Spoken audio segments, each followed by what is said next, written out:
అన్నదాత అన్నదాత మీ అన్నదాత చెమటోడ్చి ఆహారాన్నందించే రైతన్నా అనునిత్యం నీ కండదండగా నిలిచే నేస్తం ఎవరన్నా అన్నదాత అన్నదాత మీ అన్నదాత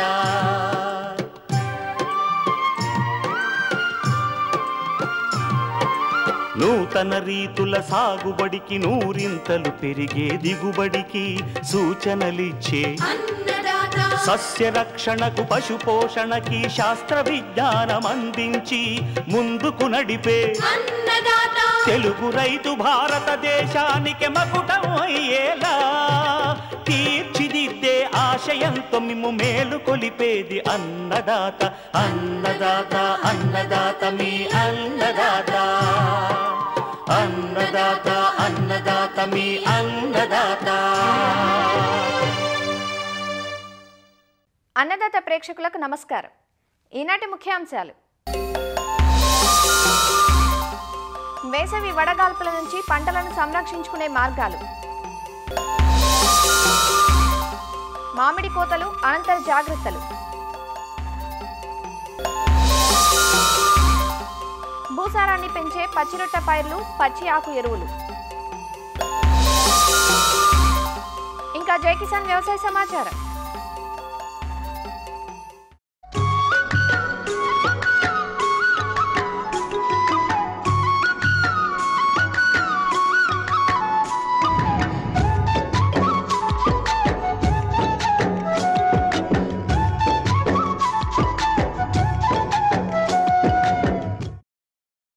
సారవంతమైన నేల పంటకు శ్రీరామ రక్ష వంటిది. భూమిలో సత్తువ లేకపోతే విత్తనం ఎంత నాణ్యమైనదైనా పడిన శ్రమంతా బూడిదలో పోసిన పన్నీరవుతుంది. అందువల్ల వ్యవసాయం సుస్థిరంగా సాగాలంటే కేవలం రసాయన ఎరువులపైనే ఆధారపడకుండా సేంద్రియ ఎరువులను తప్పనిసరిగా అందించాలి. ముఖ్యంగా పశువుల ఎరువు లభ్యత తగ్గుతున్న ప్రస్తుత తరుణంలో తక్కువ ఖర్చుతో భూమిలో సత్తువ పెంపొందించేందుకు పచ్చిరొట్ట పైర్లు ఎంతగానో దోహదపడుతున్నాయి. ఖరీఫ్ పంటల సాగుకు ముందుగా జనుము, జీలుగా, పిల్లి పెసర, అలచెంద వంటి పైర్లను పెంచి నేలలో కలియదున్నటం వల్ల రసాయన ఎరువులపై పెట్టే ఖర్చును 30 నుంచి 50% తగ్గించుకోవచ్చు. అంతేకాదు పచ్చి ఆకు ఎరువులుగా వేప, గ్లైరిసీడియా, వెంపలి చెట్ల ఆకులను భూమిలో కలియదున్ని భూమిలో సేంద్రియ కర్బనం పెంపొందించవచ్చంటూ వివరాలు తెలియజేస్తున్నారు ఆచార్య ఎన్జీ రంగా వ్యవసాయ విశ్వవిద్యాలయం, పశ్చిమ గోదావరి జిల్లా ఉండి కృషి విజ్ఞాన కేంద్రం పంటల యాజమాన్య విభాగం శాస్త్రవేత్త డాక్టర్ పొడపాటి వినయలక్ష్మి. పోషకాలు అధికంగా ఉండి తక్కువ సమయంలో ఎక్కువ ఏపుగా పెరిగి ఎక్కువ పచ్చిరొట్టను అందించే వాటిని పచ్చిరొట్ట ఎరువులు అంటాము. ఈ పచ్చిరొట్ట ఎరువుల్ని మనం నేలకి 2 రకాలుగా అందించవచ్చు: హరిత మొక్కల ఎరువులు, అలాగే హరిత ఆకు ఎరువులు. ముందుగా హరిత మొక్కల ఎరువుల గురించి చూసుకున్నట్లయితే, హరిత మొక్కల ఎరువులుగా వాడడానికి మొక్కలకు ఉండవలసిన లక్షణాలు కనుక చూసినట్లయితే కనుక మనకి తక్కువ సమయంలో పంట బాగా పెరిగి ఎక్కువ పచ్చిరొట్టను ఇవ్వగలగాలి. అంతేకాకుండా ఆ పంట యొక్క వేర్లు అనేది భూమి లోపల పొరలకు గనక చొచ్చుకుపోతున్నట్లయితే కనుక అవి నేలలో ఉన్నటువంటి పోషకాలని తదుపరి పంటకు అందుబాటులోకి తీసుకురావడానికి ఆస్కారం ఉంటుంది. అంతేకాకుండా ఇవి తక్కువ సమయంలో నేలలో కలిదున్నప్పుడు బాగా కుళ్ళేలాగా ఉండాలి. దాంతోపాటుగా ఆకులు అనేవి ఎక్కువగా కలిగి ఉన్నట్లయితే ఆ పంటలు మనకి పచ్చిరొట్ట అనేది ఎక్కువగా వస్తుంది. పీచు శాతం అనేది తక్కువ కలిగి ఉండాలి. ఈ విధంగా ఉన్నటువంటి మొక్కలను మనం పచ్చిరొట్ట మొక్కలుగా వాడుకోవచ్చు. ఉదాహరణకు తీసుకున్నట్లయితే జీలుగా, జనుము, పిల్లి పెసర ఇటువంటి వాటిని మనం పచ్చిరొట్ట మొక్కలుగా వాడుకోవచ్చు. పచ్చిరొట్ట మొక్కల ఉపయోగాలు కనుక చూసుకున్నట్లయితే ఈ పచ్చిరొట్ట ఎరువుల్ని భూమిలో కలియదున్నడం వలన భూమి యొక్క భౌతిక స్థితి అనేది మారుతుంది. నేల బాగా గుల్లబారి నీరు ఇంకే గుణం అనేది కలిగి ఉంటుంది. అంతేకాకుండా సేంద్రియ కర్బనం అనేది ఎక్కువగా నేలలో కలవడం వల్ల సూక్ష్మజీవుల సంఖ్య పెరిగి భూమి యొక్క సారం అనేది ఎక్కువగా పెరుగుతుంది. భూసారం పెరగడం వలన ఉత్పాదకత కూడా పెరిగే ఆస్కారం ఉంటుంది. అంతేకాకుండా నేల అనేది ఆరోగ్యవంతంగా కూడా మారుతుంది ఈ పచ్చిరొట్ట ఎరువులు వేయడం వలన. జీలుగ వంటి పచ్చిరొట్ట ఎరువులను మనం చౌడు భూముల్లో కనుక వేసుకున్నట్లయితే చౌడును తగ్గించడానికి కూడా ఆస్కారం ఉంటుంది. ఈ పచ్చిరొట్ట ఎరువులను పెంచడం వలన కలుపును కూడా మనం ఎక్కువగా కాకుండా నివారించుకోవచ్చు. అంతేకాకుండా భూమిలో లభ్యం కానటువంటి స్థితిలో ఉన్నటువంటి పోషకాలు ఏవైతే ఉంటాయో వాటన్నింటినీ కూడా ఈ పచ్చిరొట్ట ఎరువులు తదుపరి పంటకు అందుబాటులోకి తీసుకొస్తాయి, లభ్యమయ్యే స్థితిలో అందుబాటులోకి తీసుకొస్తాయి. కాబట్టి ఈ పచ్చిరొట్ట ఎరువులు వేయడం వలన ప్రధాన పోషకాలతో పాటు సూక్ష్మ పోషకాలు కూడా చాలా వరకు నేలలోకి అందుబాటులోకి వచ్చి తదుపరి పంటలో సూక్ష్మ పోషక లోపాలు అనేవి చాలా వరకు మనం నివారించవచ్చు. జీలుగా వచ్చేసి మనం ఎకరానికి 12 నుంచి 14 కేజీల విత్తనం గనక నేలలో వేసి సమానంగా పెంచి పూత దశలో గనక నేలలో కలిగి దున్నినట్లయితే ఒక ఎకరానికి 8 నుంచి 9 టన్నుల పచ్చిరొట్ట ఎరువును ఈ జీలుగ అనేది అందిస్తుంది. తద్వారా 30 కేజీల నత్రజని, 8 కేజీల భాస్వరం, 25 కేజీల పొటాషియం అనేది తదుపరి మొక్కలకు నేలలో అందుబాటులో ఉంటుంది. జనుము పంటను మనం అన్ని రకాల నేలల్లోనూ పెంచుకోవచ్చు. ఒక ఎకరానికి 18 నుంచి 20 కిలోల విత్తనము సరిపోతుంది పచ్చిరొట్టగా పెంచడానికి. ఈ జనుమును కూడా పూత దశలో కనుక నేలలో కలిగి దున్నినట్లయితే ఎకరానికి 6 నుంచి 7 టన్నుల పచ్చిరొట్టను నేలకు అందిస్తుంది జనుము అనేది. తద్వారా నేలలో భాస్వరం 6 కిలోలు, నత్రజని 40 కిలోలు, పొటాషియం 25 కిలోల వరకు నేలలో స్థిరీకరించబడుతుంది. అలాగే పిల్లి పెసర తీసుకున్నట్లయితే పిల్లి పెసరను 6 నుంచి 8 కిలోలు ఒక ఎకరానికి విత్తనంగా గనక మనం వాడినట్లయితే పచ్చిరొట్ట ఎరువుకు ఇది 3 నుంచి 4 టన్నుల పచ్చిరొట్టను నేలకు అందజేస్తుంది. తద్వారా 2 కిలోల భాస్వరం, 13 కిలోల పొటాషియం, అలాగే 13 కిలోల నత్రజని కూడా నేలకు అందుబాటులోకి వస్తుంది ఈ పిల్లి పెసరను వాడడం వలన. వీటితో పాటుగా జనుము లేదా పిల్లి పెసరను గనక మనం పచ్చిరొట్ట పంటగా పెంచుకున్నట్లయితే ఎండాకాలంలో పశువులకు మేతగా కూడా వాడవచ్చు. పచ్చిరొట్ట కాకుండా మేతగా కూడా వాడవచ్చు. అయితే ఈ పచ్చిరొట్ట ఎరువులను మనం భూమిలో తగినంత తేమ ఉన్నప్పుడు సమానంగా పడేటట్లు గనక చల్లుకున్నట్లయితే పచ్చిరొట్ట ఎరువుల విత్తనాలు భూమిలో మిగిలిన తేమను బాగా వాడుకొని ఇవి బాగా పెరగడానికి ఆస్కారం ఉంటుంది. వరి పంట వేసే పొలాల్లో అయితే గనక వరి కోసే ముందు జనుము, జీలుగా లేదా పిల్లి పెసర ఏదో ఒక దానిని గనక మనం విత్తనాన్ని వరి పంట కోసే ముందు చల్లినట్లయితే పూత దశ వచ్చేంత వరకు కూడా ఆ మిగిలినటువంటి తేమ అనేది సరిపోతుంది. అలా తేమ లేని ప్రాంతాల్లో అయితే గనక వేసవిలో దుక్కు చేసుకొని తొలకరి వర్షాలు పడిన వెంటనే గనక ఈ విత్తనాలు గనక చల్లుకున్నట్లయితే పూత దశలో నేలలో కలిగి దున్నవచ్చు. అలాగే హరిత ఆకుల ఎరువుల గురించి తీసుకున్నట్లయితే గట్ల మీద ఉన్నటువంటి చెట్ల ఆకులు లేదు అంటే గనక చుట్టుపక్కల ఉన్నటువంటి చెట్ల ఆకులు గనక మనం సేకరించి నేలపై పరిచి కలిగి దున్నినట్లయితే అవి కూడా మనకి పచ్చిరొట్ట ఎరువుగానే ఉపయోగపడుతుంది. వీటి కోసం మనం ఏ ఆకులు వాడవచ్చు అంటే గనక వేప వాడవచ్చు, గ్లైరిసిడియా వాడవచ్చు, అలాగే వెంపలి కూడా వాడవచ్చు. ఈ విధంగా రైతులు పచ్చిరొట్ట ఎరువులను కనుక నేలలో పెంచి కలిగి దున్నినా లేదు పచ్చిరొట్ట ఆకులను నేలలో కలిగి దున్నినా సరే రైతు నత్రజని, భాస్వరం, పొటాషియంతో పాటు సూక్ష్మ పోషకాలను కూడా నేలకు అందుబాటులోకి తీసుకుని వచ్చి తదుపరి పంటకు ఈ సూక్ష్మ పోషక లోపాలు లేకుండా నివారించవచ్చు. అంతేకాకుండా మనం పెట్టే ఎరువుల ఖర్చులో 25% వరకు ఎరువులను తగ్గిస్తాం కాబట్టి ఆ ఎరువుల ఖర్చు కూడా తగ్గించుకోవచ్చు. అంతేకాకుండా నేల ఆరోగ్యాన్ని కాపాడుకోవచ్చు. కాబట్టి ప్రతి ఒక్క రైతు కూడా ఈ పచ్చిరొట్ట ఎరువులను వేసుకోవాలని కోరుకుంటున్నాను.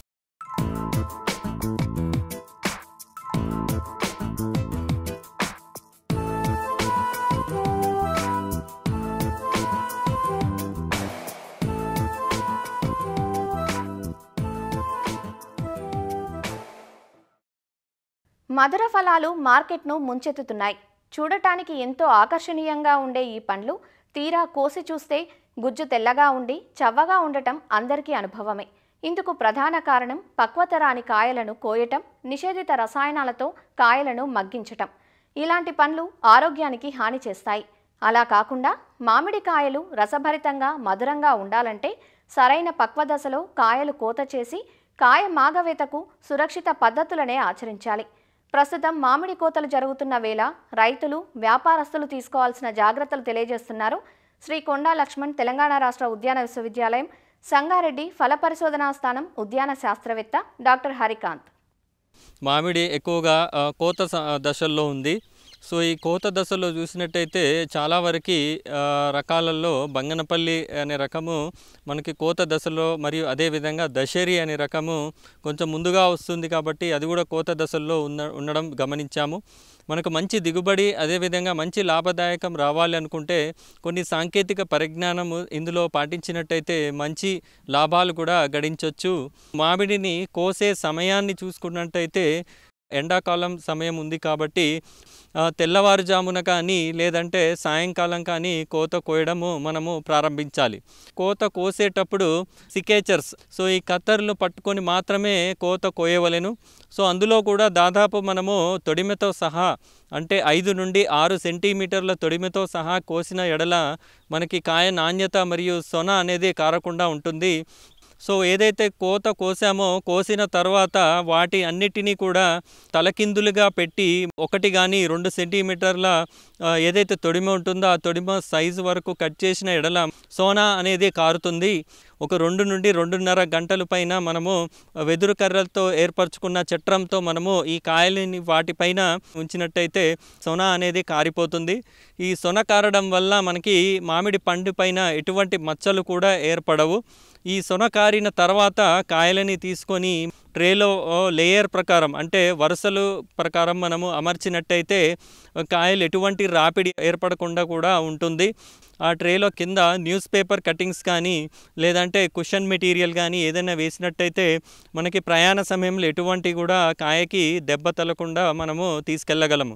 వీటిని మనకి దగ్గరలో ఉన్న ఇంటిగ్రేటెడ్ ప్యాక్ హౌస్ సిస్టంలో కానీ లేదంటే మార్కెట్కి కానీ తరలించవచ్చు. ఏదైతే మనము ఎక్స్పోర్ట్ చేయాలనుకుంటున్నామో ఈ మామిడిని ముఖ్యంగా మనము ఇంటిగ్రేటెడ్ ప్యాక్ హౌస్ సిస్టానికి ఈ మామిడిని తరలించవలెను. సో ఇందులో ముఖ్యంగా చూసినట్టయితే ఈ మామిడి ఏదైతే 40 డిగ్రీస్ ఉష్ణోగ్రతల రూపంలో ఉంటుందో వాటిని క్రమేపంగా వాటిని టెంపరేచర్ ఒక 30 నుండి 35 డిగ్రీస్ టెంపరేచర్కి కిందికి తీసుకురావలెను. ఒక 3 దఫాలుగా ఈ మామిడిని మనము కడగాల్సి వస్తుంది. మొదటి తొట్టెలో మనము దీన్ని బెనోమిల్ సొల్యూషన్లో కాయని కడిగవలెను. దానిపైన ఉన్న దుమ్ము ధూళి అదేవిధంగా ఎటువంటి చీడపీడలు ఉన్నా కూడా అవన్నీ పోవడం జరుగుతుంది. దీని తర్వాత ఈ మంచినీరులో దీన్ని కడగడం వల్ల ఏమైనా మిగిలిన వాళ్ళు ఉన్నా కూడా అవన్నీ కూడా పోతున్నాయి. అదేవిధంగా 3వ తొట్టెలో దీనిని మనము సోడియం హైపోక్లోరైడ్ లేదంటే ప్రోక్లోరాజ్ అనే మందుని వేసి అరగంట సమయంలో మనం వీటిని కడగాల్సి వస్తుంది. దీనిపైన ఉన్న బ్యాక్టీరియా మచ్చలు కానీ లేదంటే నట్ వీవిల్ కానీ లేదంటే పండు ఈగ కానీ ఏదైనా ఉన్నచో అవన్నీ కూడా అక్కడే క్షుణ్ణంగా చనిపోవడం జరుగుతుంది. సో దీని తర్వాత మనము ఈ కాయలన్నింటినీ కూడా ఏర్పరచుకొని ఇంటిగ్రేటెడ్ ప్యాక్ హౌస్ సిస్టంలో కూడా మరొకసారి సొనకార్చే పద్ధతిని కూడా పాటించడం జరుగుతుంది. దాని తర్వాత మాత్రమే దీన్ని కోల్డ్ స్టోరేజ్కి తీసుకెళ్లడం జరుగుతుంది. సో ఈ కోల్డ్ స్టోరేజ్కి తీసుకెళ్లే చూసినట్టయితే దాదాపు ఒక 13 డిగ్రీ సెంటీగ్రేడ్ దాదాపు 80 నుండి 90% రిలేటివ్ హ్యూమిడిటీ అంటే తేమ శాతాన్ని ఉంచుకుంటూ ఈ కాయల్ని అక్కడ ఉంచవలెను. కాయల్ని గ్రేడింగ్ చేసిన తర్వాత దీన్ని ప్యాకింగ్ చేసిన తర్వాత ఒక కోల్డ్ చైన్ రూపంలో మనం వీటిని రవాణా చేయడం జరుగుతుంది. ఏదైతే సముద్రం ద్వారా వెళ్తుందో అందులో మనము కంట్రోల్డ్ టెంపరేచర్ కంట్రోల్డ్ మనకి రిలేటివ్ హ్యూమిడిటీ ఉన్న రిఫర్ కంటైనర్స్లో మాత్రమే వీటిని విదేశాలకి పంపడం జరుగుతుంది. ఎయిర్ కార్గో అంటే విమానయ యొక్క సర్వీసుల ద్వారా పంపిస్తున్నామో అవి దాదాపు ఒక రోజుల్లోనే మనకి గమ్యస్థానానికి చేరుకుంటాయి. సో ఇవన్నీ కూడా మనము ఒక కంట్రోల్డ్ టెంపరేచర్లో మనము పంపించడం జరుగుతుంది. అక్కడ దిగుమతి అయిన తర్వాత ఈ పండ్లను రైపెనింగ్ చేయడం జరుగుతుంది. ఒక 25 డిగ్రీ సెంటీగ్రేడ్ 60 నుండి 70% యొక్క రిలేటివ్ హ్యూమిడిటీ ఉన్న మనకి రైపెనింగ్ రూమ్స్లో వీటన్నిటి మనము మగ్గపెట్టడం జరుగుతుంది. అందులో దాదాపు 100 నుండి 150% పీపీఎం లెవెల్స్లో ఉన్న ఇథిలిన్ గ్యాస్ని కూడా వదిలిండొచ్చు. కాయ యొక్క రంగు కూడా సమానంగా క్షుణ్ణంగా మంచి నీట్గా కూడా పండుతుంది. సో ఇది దాదాపు ఒక 4 నుండి 5 రోజుల సమయంలో మనకి ప్రతి ఒక్క కాయ కూడా నిగనిగలాడుతూ పండడం మనము గమనించవచ్చు.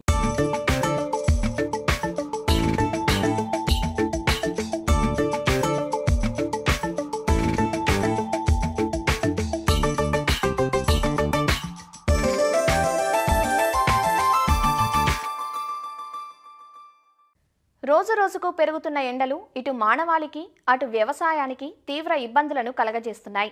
వేసవిలో సాగైన పంటలు ప్రస్తుతం పలు దశల్లో ఉన్నాయి. ఈ కాలంలో పెరిగే ఉష్ణోగ్రతలు, వడగాల్పులు, సాగునీటి కొరత వంటివి పంటలపై ఎక్కువ ప్రభావాన్ని చూపుతాయి. సక్రమంగా నీరందక పంటలు ఎండిపోయే ప్రమాదం ఉంటుంది. వేగంగా వీచే వడగాల్పులకు, ఎండ తీవ్రతకు మొక్కలు వడలిపోతాయి. వీటన్నింటినీ దృష్టిలో ఉంచుకొని కొన్ని మెలకువలు పాటించడం ద్వారా వేసవి ఎండలు, వడగాల్పుల నుండి పంటలను కాపాడుకోవచ్చు. ఆ మెలకువల గురించి తెలియజేస్తున్నారు విజయనగరం జిల్లా ఏరువాక కేంద్రం ప్రధాన శాస్త్రవేత్త డాక్టర్ కె లక్ష్మణ్. ఈ వడగాల్పులు అంటే సాధారణంగా హీట్ వేవ్ అని అంటాము. ఇది ఇప్పుడు ఏదైతే 40 డిగ్రీల ఉష్ణోగ్రతకి మించి ఈ యొక్క పగటి కాలంలో ఉష్ణోగ్రతలు కానీ నమోదైనట్లయితే పంట చాలా వరకు ఎఫెక్ట్ అయ్యి ఈ యొక్క వడలిపోయినట్లు గమనిస్తాం. కాబట్టి ఈ పంటకి ఫ్రీక్వెంట్గా పల్చటి నీటి తడులు మాత్రం ఇవ్వాలి. వీలైనంత వరకు ఉదయం పూట కానీ లేదంటే సాయంత్రం పూట కానీ నీటి తడులు అందించినట్లయితే మంచిది. అదేవిధంగా పంట పొలంలో ఉండేటువంటి పంట వ్యర్థాలతో కానీ లేదంటే అవశేషాలతో కానీ లేదంటే మేరితర పదార్థాలతో దీంతో కానీ నేలని పల్చగా కప్పి ఉంచాలి. ఈ విధంగా కప్పి ఉంచినట్లయితే నేలలో తేమ ఉండి ఈ యొక్క మొక్కలు చాలా వరకు ఆరోగ్యంగా ఉండేటువంటి అవకాశం ఉంటుంది. నీటి ఎద్దడి కానీ వడగాల్పులకి పంట గురైనప్పుడు నీటిని అధికంగా పెట్టకూడదు. ఈ విధంగా అధికంగా పెట్టినట్లు ఏమవుతుందంటే వడలు పోయినట్లు అయ్యి ఈ యొక్క నీరు ఎక్కువగా ఉండటం వలన గాలి కూడా పూర్తిగా తగలక వేర్లకి వడలు తెగులు అనేది మనం గమనించడం జరుగుతుంది. అదేవిధంగా పంట వడదెబ్బకి గురైనప్పుడు ఎరువులు కూడా వేయకూడదు. ఉష్ణోగ్రతలు తగ్గుముఖం పట్టిన తర్వాత ఈ యొక్క మల్టీకే అనే మందుని 10 గ్రాముల లీటర్ నీటికి చొప్పున కలుపుకొని ఒకసారి పంటపై పిచికారి చేసుకున్నట్లయితే పంట ఆరోగ్యవంతంగా పెరిగేదానికి ఆస్కారం ఉంటుంది.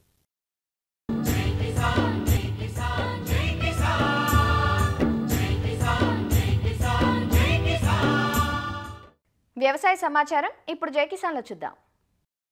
గుంటూరు లాంఫామ్లో ఆచార్య ఎన్జీ రంగా వ్యవసాయ విశ్వవిద్యాలయం 60 వసంతాల వజ్రోత్సవ వేడుకలు 2 రోజుల పాటు ఘనంగా జరిగాయి. 1964లో ఏర్పడ్డ ఈ సంస్థ రైతులకు ఉపయోగపడే ఎన్నో పరిశోధనలు చేసింది. వ్యవసాయంతో పాటు ఉద్యాన, పశు సంవర్ధక, మత్స్య రంగాలకు సంబంధించి పలు సేవలు అందించింది. వజ్రోత్సవ వేడుకల సందర్భంగా వ్యవసాయ అనుబంధ రంగాలకు చెందిన శాస్త్రవేత్తలు వంగడాలు, ఉత్పత్తులను ప్రదర్శించారు. 2 రోజుల పాటు జరిగిన ఈ కార్యక్రమంలో రాష్ట్రం నలుమూలల నుంచి పెద్ద సంఖ్యలో రైతులు, విశ్రాంత శాస్త్రవేత్తలు, అధికారులు, వివిధ రంగాల్లో ఉన్న వర్సిటీ పూర్వ విద్యార్థులు హాజరయ్యారు. మారుతున్న కాలంలో పరిస్థితులకు తగిన విధంగా శాస్త్రవేత్తలు పనిచేయాలని ఏపీ వ్యవసాయ శాఖ మంత్రి అచ్చెన్నాయుడు సూచించారు. 60 సంవత్సరాలు ఒక ఎత్తు, ఈరోజు ఒక ఎత్తు. ఈరోజు ఉన్నటువంటి పరిస్థితులకు అనుగుణంగా శాస్త్రవేత్తలు ముందుకెళ్ళాలి. ఆహారపు అలవాట్లన్నీ మారాయి, వాతావరణంలో మార్పులు వచ్చాయి, టెక్నాలజీ ఒకటి అడాప్ట్ అయ్యింది. ఈరోజు ఈ పరిస్థితులన్నీ కూడా అర్థం చేసుకొని దీనికి అనుగుణంగా మనం ఈరోజు వంగడాలు తయారు చేయవలసినటువంటి అవసరం ఉంది. మేము సంపూర్ణ సహకారాలు అందిస్తాం. కానీ మీరు స్వయం కృషితో ఈ యూనివర్సిటీని ఇంకా నిలబెట్టుకోవడానికి అన్ని విధాల ప్రయత్నం చేయాలని ఈ సందర్భంగా తెలియజేస్తున్నాను. రంగా వర్సిటీ సేవలు తెలుగు రాష్ట్రాల రైతులకు ఇతోధికంగా పనిచేశాయని ఏపీ వ్యవసాయ మిషన్ ఉపాధ్యక్షులు శ్రీనివాసరెడ్డి తెలిపారు. రాష్ట్రంలో ఉన్న భౌగోళిక పరిస్థితులు, భిన్న వాతావరణానికి తగినట్టుగా శాస్త్రవేత్తలు అనేక ఆవిష్కరణలు చేస్తున్నారని అన్నారు. ఇటీవలి కాలంలో రసాయన ఎరువులను అధికంగా వాడుతున్నందున నానో పరిజ్ఞానంతో యూరియా, డిఏపి ఎరువులను అందుబాటులోకి తెచ్చామని ఇఫ్కో సంస్థ ప్రతినిధులు చెబుతున్నారు. గత 60 సంవత్సరాలుగా ఆంధ్ర రాష్ట్రంలో వ్యవసాయ రంగంలో విశేషమైనటువంటి సేవలు చేసి ఈరోజు పరిస్థితులకి, మార్కెట్కి, ఆరోగ్యానికి, ఆహార భద్రతకి అనుగుణంగా కొత్త పుంతలు తొక్కేదానికోసం, నూతన ఉత్తేజాన్ని నింపుకునే దానికోసం, తిరిగి ఒక ప్రతిన పూనేదానికోసం ఈ వజ్రోత్సవాలు ఉపయోగపడే విధంగా ఉన్నట్లుగా కనిపిస్తూ ఉంది. వ్యవసాయం లాభసాటిగా మారడానికి ఈరోజు జాతీయ, అంతర్జాతీయ మార్కెట్లలో వస్తున్నటువంటి ఫ్లక్చువేషన్స్ని తట్టుకొని ఉత్పత్తి పెంచుకోవడం ద్వారా తక్కువ ధర కమ్మినా కూడా లాభసాటిగా మారేటట్టుగా ఈ వ్యవసాయ విశ్వవిద్యాలయం నుంచి కావాల్సినటువంటి వంగడాలు ఉత్పత్తి చేసేదానికోసం అవసరమైన ప్రోత్సాహాన్ని ఇవ్వడానికి ఈరోజు రాష్ట్ర ప్రభుత్వం, ఈ రాష్ట్ర ముఖ్యమంత్రి మాన్యశ్రీ నారా చంద్రబాబు నాయుడు గారు సిద్ధంగా ఉన్నారు. ఈ వ్యవసాయ మిషన్ నుంచి అవసరమైనటువంటి సహాయ సహకారాలు మొత్తం కూడా అందించేదానికి సిద్ధంగా ఉన్నామని చెప్పి తెలియజేస్తున్నాం. ఈ నానో ఫర్టిలైజర్స్ రావడం వల్ల ముఖ్యంగా సాయిల్ హెల్త్ మనం మెయింటైన్ చేస్తాము. భూమి పాడైపోవడం అవన్నీ తక్కువ అవుతాయి. తర్వాత మనకు ట్రాన్స్పోర్టేషన్ మిగులుతుంది. ఈ నానో ఫర్టిలైజర్స్ని ఎలా వాడాలంటే, ఒకటి మనకు మామూలుగా స్ప్రేయర్ నాప్సాక్ స్ప్రేయర్స్ ఏమైతే ఉంటాయి, ఆ స్ప్రేయర్ ద్వారా మనం స్ప్రే చేస్తాము. అలాగే యూరియాని మనం 2 స్ప్రే, ఏదైనా ఏ పంటకైనా మనం 2 స్ప్రే ఇస్తే 50% మనం సాంప్రదాయక యూరియా మనం తగ్గించవచ్చు. అలాగే డిఏపిని కూడా మనం 2 స్ప్రేలు మనము ఉపయోగిస్తే, మనం స్ప్రే చేస్తే మనకు ఆల్మోస్ట్ మనకు 30% సాంప్రదాయకంగా మనం ఏదైతే డిఏపి వాడతామో అది కూడా మనం తగ్గించవచ్చు. ఆంగ్రూ వజ్రోత్సవాల సందర్భంగా ఏర్పాటు చేసిన ప్రత్యేక వ్యవసాయ ప్రదర్శన విశేషంగా ఆకట్టుకుంది. వ్యవసాయ అనుబంధ విశ్వవిద్యాలయాల పరిధిలోని పలు పరిశోధన స్థానాల నుంచి రూపొందించిన వంగడాలు, వ్యవసాయ ఉత్పత్తులు అలరించాయి. సంగారెడ్డి జిల్లా జహీరాబాద్లోని డెక్కన్ డెవలప్మెంట్ సొసైటీ ఆధ్వర్యంలో అంతర్జాతీయ విత్తన దినోత్సవం జరిగింది. దాదాపు 30 గ్రామాల నుంచి 60 మంది విత్తన సంరక్షకులు 70కి పైగా దేశీ విత్తన రకాలను ప్రదర్శనకు ఉంచారు. అంతరించిపోయే దశలోని దేశీ విత్తనాలను కాపాడటమే లక్ష్యంగా గత 4 దశాబ్దాలుగా డీడీఎస్ సంస్థ మహిళా రైతులతో కలిసి చిరుధాన్యాల సంరక్షణ, జీవ వైవిధ్య పరిరక్షణ చర్యలు చేపడుతోంది. మేము ప్రతి సంవత్సరము విత్తనాల పండుగ చేసుకుంటాము. ఈ విత్తనాల పండుగ ఎందుకు చేసుకుంటాము అంటే, మేము ఇక్కడ ఆడవారి సంఘాలతో పనిచేస్తూ ఉంటాము. వీళ్ళందరూ తాతల కాలం నుంచి వాళ్ళ విత్తనాలను వాళ్ళే దాచుకుంటూ వాటిని ముందు తరాలకు అందించే ప్రయత్నం చేస్తూ ఉంటారు. వాళ్ళ సార్వభౌమత్వాన్ని వాళ్ళు కాపాడుకుంటూ ఈ విత్తనాలను భావితరాలకు అందిస్తూ, ఎందుకంటే ఈ ప్రతి విత్తనంలోని ఒక చరిత్ర ఉంది, ఒక గొప్పతనం ఉంది. ప్రతి దానికి వాటి పోషకాల విలువలు కానీ, డ్రైన్ ఫెడ్ కండిషన్స్లో వచ్చే పద్ధతి కానీ, ఇవన్నీ చాలా గొప్ప లక్షణాలు ఉన్నాయి. కాబట్టి ఆ విత్తనాల విలువని ప్రపంచానికి తెలిసే విధంగా విత్తనాల పండుగ చేసుకుంటుంటారు. మేము PPVFRA అంటారు, protection of plant varieties and farmers act ఏదైతే ఉందో దాని కింద మా రైతు సోదరీమణుల విత్తనాలు ఏవైతే ఉందో వాటిని మేము రిజిస్టర్ చేసే ప్రక్రియ ఒకటి మొదలుపెట్టాము DDS కింద. విత్తనాలు ఒకవేళ PPVFRA కింద వీళ్ళకి రిజిస్టర్ అయితే ఈ రైతులందరికీ కూడా వాళ్ళ విత్తనాల పైన హక్కులు వస్తాయి. ఇంటర్నేషనల్ సీడ్ డే సందర్భంగా మన DDSలో ప్రతి ఏటా సెలబ్రేట్ చేసుకున్నట్టే ఈ ఇయర్లో కూడా వివిధ గ్రామాల నుంచి ఈ సంఘాలకి చెందిన మహిళలందరూ వారి విత్తనాలను తీసుకొచ్చి పెట్టారు. అయితే ఈ ఎగ్జిబిషన్లో భాగంగా ఒక్కొక్క విలేజ్లో వాళ్ళ సీజన్కి సంబంధించి ఏమేమి రకాల విత్తనాలు ఉన్నాయి అనేదాన్ని KVK తరపు నుంచి మనం అసెస్ చేస్తున్నాం. విత్తనాలు ఉన్నప్పుడు విత్తనాలను ఎలా నిల్వ చేసుకోవాలి, విత్తనాలని ఎలా శుద్ధిపరచుకోవాలి, విత్తనం నాటే పద్ధతులు ఏంటివి, అలాగే ఈ ఓల్డర్ జనరేషన్స్ నుంచి మనం వీళ్ళ కోడళ్ళ సంఘం వరకు అందరికీ నేర్పించుకుంటూ వస్తున్నారు. దాంతో భాగంగా KVK తరపు నుంచి కూడా విత్తన శుద్ధికి సంబంధించి కానీ ఇలా సైంటిఫిక్ టెక్నాలజీని అందించడానికి మనం ట్రై చేస్తున్నాం. జహీరాబాద్ ప్రాంతంలో DDSతో కలిసి పనిచేస్తున్న జహీరాబాద్, ఝరా సంఘం, మొగడంపల్లి, న్యాల్కల్ మండలాలకు చెందిన మహిళా రైతులు విత్తనాల పండుగకు తరలివచ్చారు. తాము తీసుకొచ్చిన చిరుధాన్యాలు, పప్పు దినుసులు, నూనె పంటలు, కూరగాయల విత్తనాలు ప్రదర్శనకు ఉంచారు. ఇవన్నీ విత్తనాలు ఇక్కడ ఎందుకు తెస్తామంటే, ఒకరి దగ్గర ఉన్నాయి ఒకరి దగ్గర తీసుకున్నాం, అయిపోయినాక లేని విత్తనాలు ఇట్లా తీసుకుంటాం అన్నట్ల. తీసుకున్నాక మంచిగా ఎండపోసి యాపాకేసి బూడిదేసి మెత్తేస్తాం. మెత్తేసినాక ఆ దినం ఎప్పుడు వస్తుంది అప్పుడు తీసి ఎదలు పెట్టుకుంటాము. ఒక అడ్డెడు ఇచ్చినాం అనుకో 2 అడ్లు వస్తాయి, 4 అడ్లు ఇస్తాయి, 8 అడ్లు వస్తాయి. ఇట్లా విత్తనం ఇస్తే ఇల్లు పెరుగుతుందని పెద్ద మనుషులు అంటారు. కాబట్టి దాని మీదనే నేను విత్తనాల మీద పనిచేస్తాను సార్. నా దగ్గర 60-70 రకాల విత్తనాలు ఉంటాయి. ఈ విత్తనాల పండగకి ఒక చరిత్ర ఉందన్నమాట. ఏంటంటే ఆడోళ్ళ తెలివి, ఆడోళ్ళ భూమి, దీని మీద ఎక్కువ పనిచేస్తాం అన్నమాట. అయితే ఈరోజు ఇక్కడ 30 గ్రామాల నుంచి వచ్చిండ్రు. ఒక్కొక్క గ్రామం నుంచి తక్కువ అంటే 15 రకాలు, ఎక్కువ అంటే 50-55 వరకు రకాలు ఉన్నాయన్నమాట. అయితే దీంట్లో ఏంటంటే ఒకరు చూసి ఒకరు ఇంకా ఎలాంటి విత్తనాలు ఉన్నాయి, కొత్త విత్తనాలు మనం ఏం తెచ్చుకోవాలి అనేది కూడా ఈ మీటింగ్లు అనేది చేస్తామన్నమాట. విత్తన పండుగ కార్యక్రమాన్ని తిలకించేందుకు తెలంగాణ, ఆంధ్రప్రదేశ్ సహా దేశంలోని వివిధ ప్రాంతాలకు చెందిన జీవ వైవిధ్య పరిరక్షకులు హాజరయ్యారు. అంతరించిపోతున్న సిరిధాన్యాలను గ్రామీణ మహిళలు భద్రపరుస్తున్న తీరును చూసి సంతోషం వ్యక్తం చేశారు. మరిన్ని విభిన్న అంశాలతో రేపటి అన్నదాతలో మళ్ళీ కలుసుకుందాం. నమస్కారం. అన్నదాతలు తమ సందేహాలు సమస్యలను 1800-425-4085 టోల్ ఫ్రీ నెంబర్లో ఉదయం 10 గంటల నుంచి 11 గంటల మధ్య పని దినాలలో సంప్రదించగలరు. ఈ కార్యక్రమాన్ని యూట్యూబ్లో www.youtube.com/annadaata ETV లింక్ ద్వారా వీక్షించవచ్చు.